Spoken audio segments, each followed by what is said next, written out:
Well, good morning, ladies and gentlemen, and welcome to another episode of Lighting the Candle, A World That Works. I'm Bill Correll, and once again with me, I have my old friends, Ken Caputo and also Lisa Sheehan, two of the originals who started doing this with me about a year ago.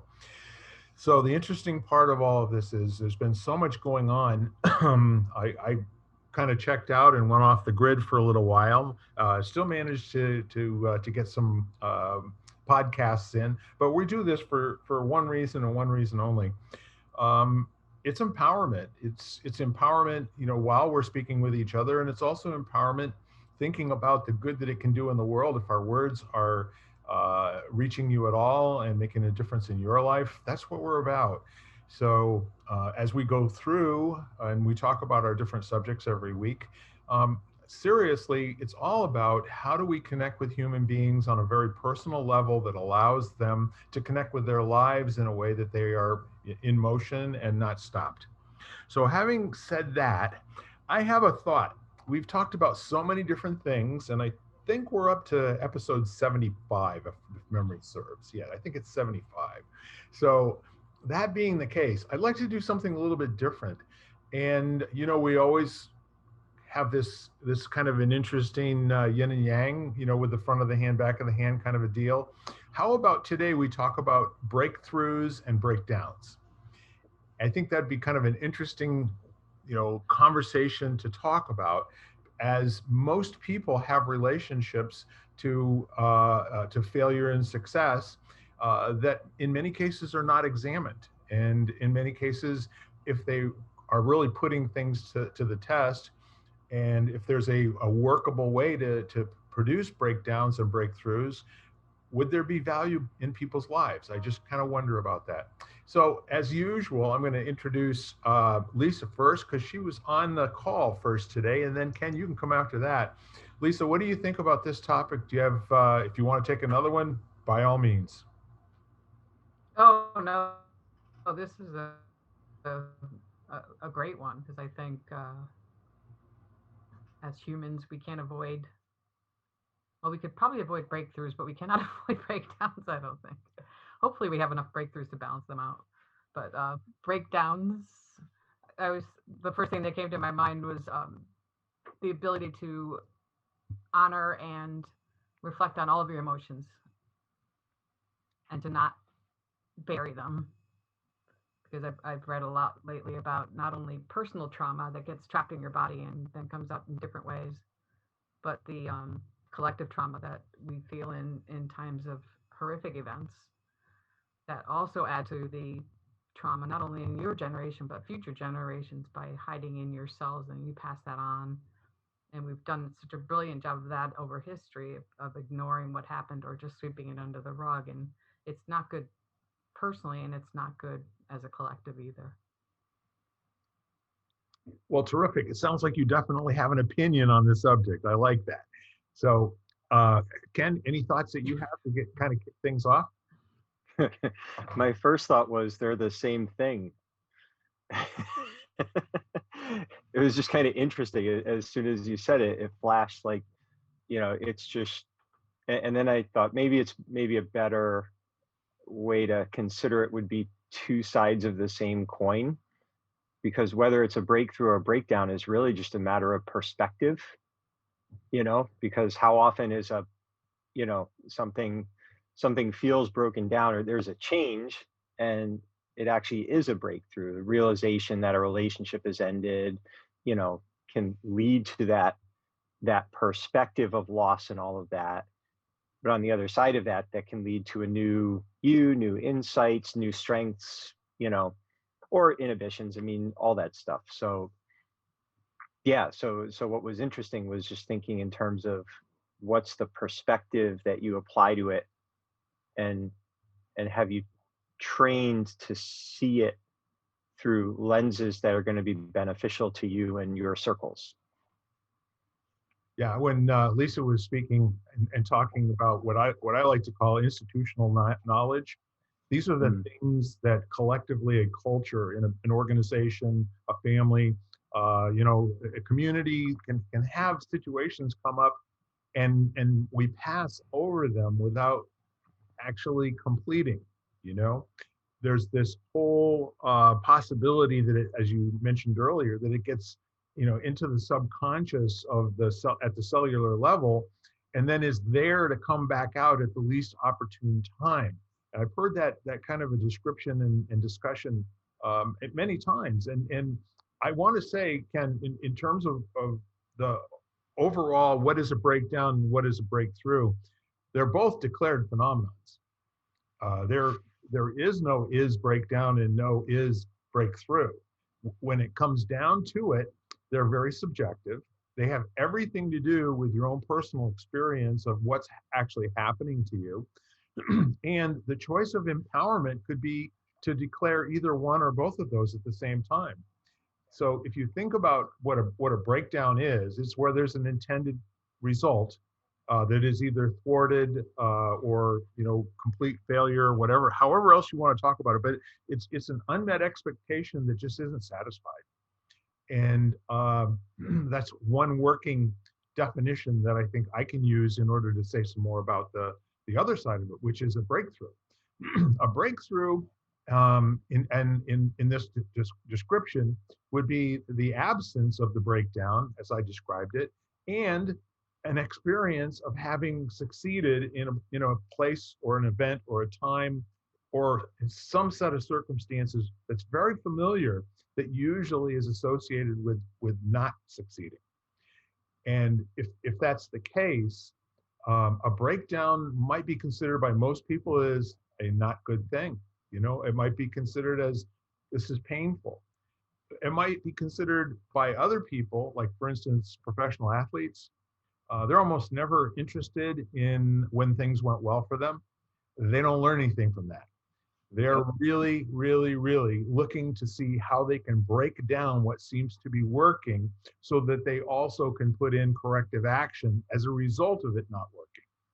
That gives them their professional edge. That gives them the opportunity to exercise the I say phenomenon, which is the I say that I will never be as good as tomorrow as I can be at the day after, for instance. I don't know who I heard say that the first time, but it kind of stuck with me, that, you know, continuous growth and ongoing growth and development in a lifetime is never satisfied with a status quo. The status quo always returns that person, as we say frequently around here, to a place where there's a better question that can be asked. And when that better question is fully embraced and actually it appears, it's like the better question didn't exist until it's askable, you know? And sometimes it lives in the domain of things that can't yet be said because we don't know enough about what we don't know to be able to ask that question and have the better question, right? Or we'd have asked it before. How's that for some logic? Yeah. Well, it's kind of interesting as you were talking, I had like just thinking about what a breakdown actually is, and I actually wrote it as a little note so I wouldn't forget it, because it'll probably be gone in 10 minutes from now. But it kind of speaks to that athlete thing, because I mean, so what I wrote was, when a system is stressed to the point where it no longer functions as intended. And I mean, it could be a relationship, it could be, a fitness thing, it could be a business, doesn't matter. So now the curious thing, like with an athlete, the whole point is to intentionally stress it until the breakdown occurs, so that you can identify how it, how much stress it can handle. And that often is what leads to breakthroughs in new ways of viewing it, or efficiencies, or even elevating or evolving, whatever it is. So I guess that's what, they're interesting, those two words, because what I'm thinking about is, how do people relate to that? Do they see that as a positive that can help them, evolve the different elements of their life, or do they see it as something that you avoid and stay, like, quote unquote, safe by trying not to stress the system, so that you don't, like unintentionally or intentionally break it. Mm. I don't have the answer. It's just an interesting way to view it, I guess. So Lisa, since you kicked us off and gave us a domain to play in, what are your thoughts now, a few minutes later? Oh, I love what Ken said. What you both said about looking at to the point that the breakdown could be the breakthrough, basically. Um, I was watching a YouTube video this morning about saying yes to everything, and it's not me. It's basically about looking at the situation from the point of view of how can you look at this differently, and how can you turn it into a positive yes, into a yes situation for yourself. Yeah. So I'm thinking that's basically what you both are saying is to look at it from all angles, and it comes back down to also like helping to live in the moment, because each moment can be looked at from a different angle. And well, that's basically it. Breakthrough to break down to breakthrough. Yeah. So you're both familiar with what a koan is, right? A koan is a question or a statement there is no intended result for. The answer is the booby prize. The whole idea is to hang out with the concept of the question or the statement that's in a koan, and then along the way reveal new things about yourself, and which is ultimately all we're ever going to know. I mean, we go through life acting like we can know other people and we can know things and all the rest of that, but no, we're really only getting our own reaction to whatever else is playing in our lives at the moment. And so when I think about some of the powerful koans that I've listened to over the years, one of them kind of has to do with I mean, we're talking about breakthroughs and breakdowns, and a breakdown very vividly can be observed in an automobile that just suddenly stops working for some reason or another, and there's a complete loss of empowerment as a result of that. And I believe that most people would identify with the loss of empowerment portion of breakdown, that it's unintended, I don't like it, this is not supposed to happen to me or not supposed to happen at all. However, again, we go back to people that are on a course of action where they're just intending to accomplish great things in their lives, in their business, in their relationships, and they want to be tested. I mean, they literally are creating mischief for themselves. Do you remember the Pink Panther movies? I love those. Where Inspector Clouseau had set up Cato, his handy sidekick, to attack him at random in all these different places, just so he could see how he would respond to it. Not now, Cato, And so when you stop and think about someone who's constantly inviting this opportunity to occur, the event to randomly happen, most of the time it's going to be when it's least, shall we say, convenient. Many times the emotion associated with a breakdown comes from the fact that this wasn't supposed to happen at this particular time. I had it more or less scheduled for about a week from now when other things were under control. So, so the neat part of all of that is, going back to the koan, in the question that I remember, actually, this is a statement, not a question. It is a Buddhist statement to make before meditating, and it's the answer to every question is yes. So that's a very interesting question. And if you stop your mind long enough to listen to that question, and it is a question, but it's stated in the affirmative, the answer to every question is yes. So an intelligent person is going to want to play with that a little bit. Yeah, sure, I get it. Yes, the answer is yes. And, and it's like hearing you talk about what you watched this morning, Lisa, on that the video.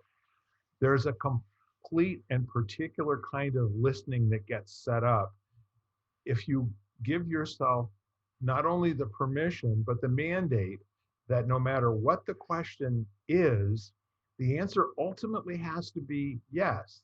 And so in this situation with, excuse me one second.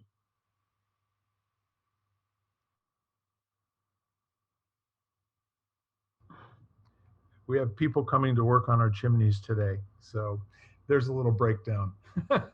All right.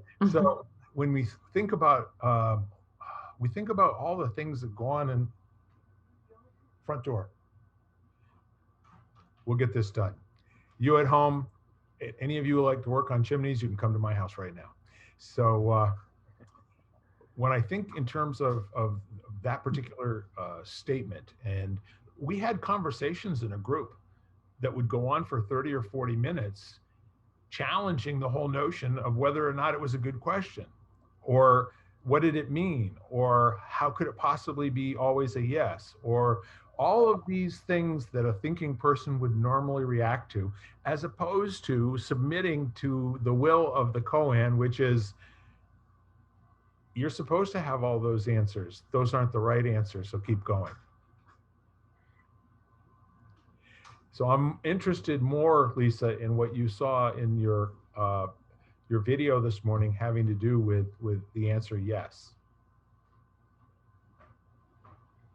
Well, it was Rupert Spira. I'm not sure how to pronounce his name. It's either Rupert Spira or Spira.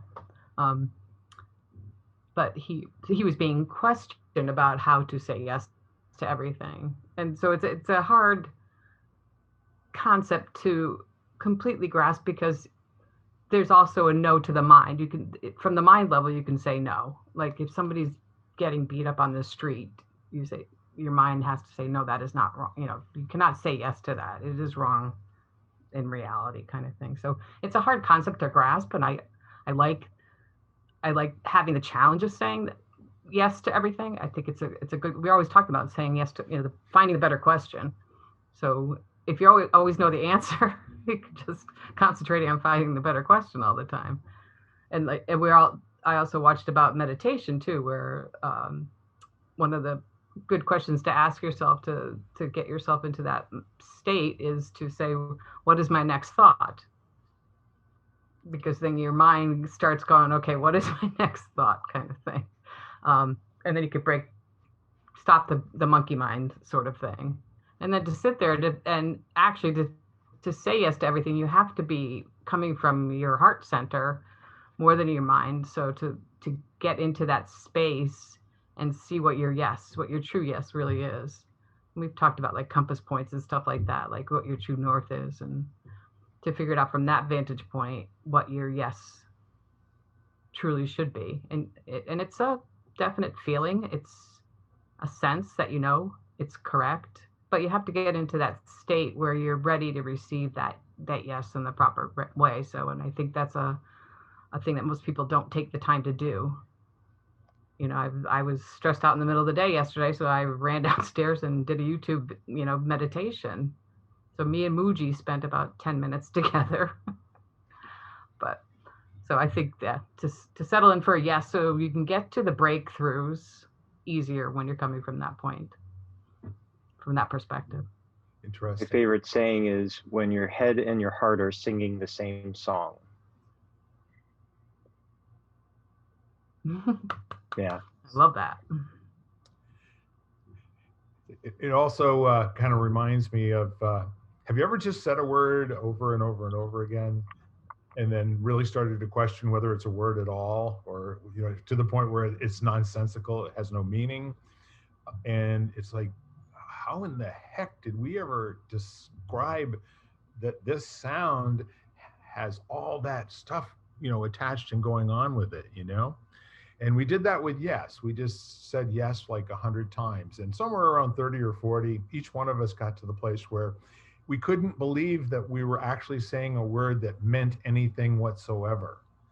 And it's an interesting exercise. I offer it up as if you're having a bad day, pick any word that you want to. I mean, bicycle, it can be truck, it can be, any word that you want to say. If you say it enough times, it will be very comical, or you'll have some other type of reaction to it that takes away whatever you're feeling in terms of being disempowered.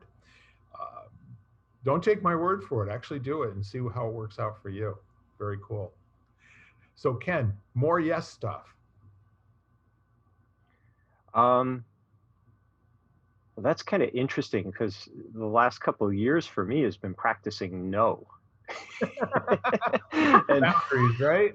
Yeah. there's a great book. I can't remember the author. It's called Essentialism, and and it's about Greg you McKeown. know. Oh, yep, there you go. How is it pronounced? Greg McKeown? McEwen, I think, but it's spelled McEwen, yeah. McKeown. Yeah, yeah. And it was really interesting when it's considering when you're an enthusiastic and open person, you can kind of overwhelm yourself with yeses and create a lot of clutter in your life. So this was about developing this kind of discipline and discernment to not really narrow your focus, but just remove the extraneous, you know, that's unnecessary. So it's kind of funny. So I'm listening to this and agreeing with it because it's been a big staple in my personal life, and and a little bit too much exuberance maybe led to an overload of of yeses. So it's actually been playing with the other side of that coin, and learning to say no, which has been just as balancing and helpful. I think it's like, where's the optimal? What does optimal mean to us, and how do we create a life that feels like it's moving to and through balance? It doesn't balance isn't like something you achieve. It's something that oscillates, and it's the dynamic tension that gives the illusion of balance. You know, so what does that look like? So what are those? Where's your center of gravity right now? Do you need more yeses in your life, or do you need more nos? And how do you recognize that? And what's the practice that keeps you in tune with that? Great question. Any thoughts, Lisa?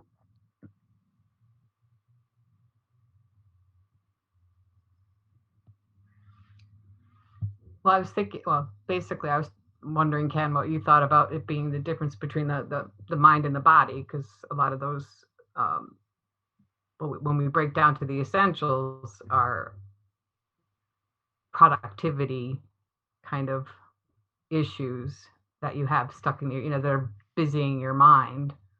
So if you Mm-hmm. break it down to what's good for the body and the soul, that's where the yeses would lie.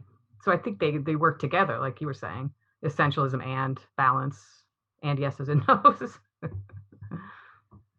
So, and here's an actually interesting thing, because it's um, been doing. There's a lot of just really interesting research. I'm actually reading a pretty cool book right now called The Midlife Cyclist, and it's about the fact that we're in a generation. I'm one of them, of human beings, age of 40 on, but into their 50s and 60s and even 70s now, who are continuing to be, they're choosing to be physical high performers, like, challenge their bodies in ways that previous generations would not be at that age. And so there's more and more data about, is that healthy?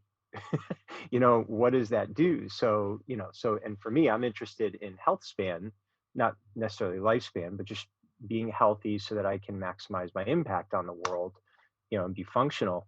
So one of the things that's coming out of that is the importance of understanding how to not train as frequently and as long at super high intensities as you age.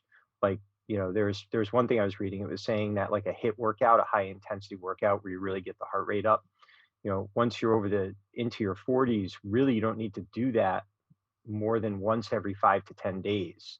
And that's it. That's all you need. And I'm like, oh geez, because I do it a lot more than that. So I started playing with it, and it was really interesting, because even for the body, it was starting to think, okay, this try harder, do more, work out more, eat more healthy, all of those things. There's some no's in there that can actually help, keep you from basically wearing yourself out, stressing the heart more than it should be, and kind of finding that balance, which shifts from when you're in your 20s and 30s. So it's kind of funny. It just feels like it's everything else. There's no absolute and there's no answer. It's just looking at these counterbalancing forces and then considering how to navigate them in a way which feels balanced to you, knowing that that's impermanent and temporary and will change as we continue to change. It's an interesting concept. You start looking at balance and equilibrium, and the pendulum effect, that things in motion tend to stay in motion until there's an effect of inertia where the mass, it has to go back the other way. And if you think about the whole idea of yes at one end and no at the other end, just to simplify things, because they never are, as long as the pendulum stays in motion, the experience of balance can be fleeting. If it is, that lowest point in the arc is where true balance is, because there's neither, where, let's just say, equilibrium between the yes and the no. And that's also giving you lots of room for breakdowns to occur in the rest of the arc when things are continuing to move in a direction that don't seem quite natural to you, or your thrownness might be to resist and to fight it. And in many cases, I think when people get upset about something that's going on in their life, there's two things that are going on. I want to say that it might be an undistinguished set of those conversations that Lisa was talking about earlier that got salted away somewhere and are coming back up and reacting in a particular fashion, where you're not feeling balanced or at any sort of equilibrium whatsoever. And that at that time, instead of, as most people will try to do, which is to analyze and figure out what's wrong. I mean, everybody knows what that little voice sounds like. Why am I doing this? That's a great question. And the word why with anything after it is kind of a fool's errand, because you will come up with an answer. It may not necessarily be your most inspired thinking. So the whole idea and the thought process of, let me just declare this as a phenomenon called a breakdown. I don't have to get any deeper into the weeds about it. Rocks are rocks, trees are trees, breakdowns are breakdowns, and this is one. So now the conversation can then go back to looking at the good questions again. What's a good question? And Lisa said something very interesting earlier, like, and I'm going to take this one away and play with it later on. Like, what's my next thought going to be? I love that. I love that because it is a thought that is going to necessarily have an immediate reaction by each one of us. You will have a next thought, and there are no questions that ever go unanswered in the human existence from my experience. If you ask a question of anyone at any time in any place, rarely, but sometimes you get somebody who answers the question in a very odd way, and they'll say something like, I don't know. And it's kind of an interesting thing. If you ask yourself, what's my next question going to be? And the answer to that question is, I don't know. And now what? Or something along those lines. Where's the continued sense of breakdown and potential lack of balance and all the rest of that sort of thing? Things can be nice in a moment, for a moment, and that moment can be just enough to crack everything wide open and be replaced with laughter, or be replaced with some other emotion other than the one that is really, really regretting, that this thing actually happened in your life right now, So coming back to breakdowns and breakthroughs, there is kind of a, in my conversations with people, they do identify a breakdown as something that's not necessarily good, and a breakthrough as something to strive for, and that is, that's an ultimate achievement, that once you've had breakthroughs. And they're getting, their feedback. Scientific approach is to do experiments, and fail and fail and fail and fail until one succeeds. And there's something to learn from that success. But it's the failures that taught them all the things that they had to take into consideration to get to that one success. Now it's called, can we duplicate what we learned from all of those failures to do 2 of these that work in a row, or are we back at the starting line again? So I don't know, in both of your experiences, how many human beings do you know that are out there on a daily basis challenging themselves and their behaviors and their thought processes to that degree? I know a lot. I'm hoping more for more. But that's because those are the people I know. choose to hang out with. Yeah. Exactly. So the whole idea is that if you surround yourself with conversation Right. that's nourishing and feeding you in the direction that you want to go, you will get great ideas that are not practical for you right in the moment that you hear the great idea. It's just like, wow, how come I never thought of that, But what it boils down to is that there's some experience in your future that you can shoot for. By challenging yourself with whatever it was that you heard that just now all of a sudden starts to make sense. And both of you folks, it's really kind of neat for one of you to say, well, I don't know who the author was. And the other one goes, well, that was, and that's part of why I say that this works on a weekly basis, to get together and kick different things around, simply because in terms of our listeners and you folks at home, we're having this word salad on a weekly basis just to see if there's something here that would be useful for you, that during the course of your week, you can draw on something that Ken said or something that Lisa said. And all of a sudden, it's like, you had a phone a friend, but no, it's actually in your back pocket already. It's there. It's going to come up for you when you need it, kind of like a time release. So any other thoughts on the downside here? Maybe we can spend the next half hour maybe talking a little bit more on the breakthroughs. Does that make sense? I like it. Anything to wrap up, Ken? Closing thoughts for this half hour? I think consider how healthy your relationship is with breakdowns, what your relationship is to breakdowns. That's all. That's what I'm taking away from this. That's going to be my little thought experiment. Lisa, anything else on breakdowns?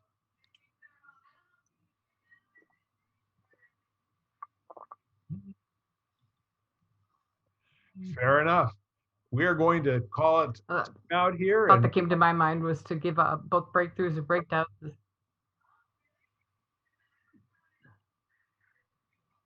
To give both breakthroughs and breakdowns a what?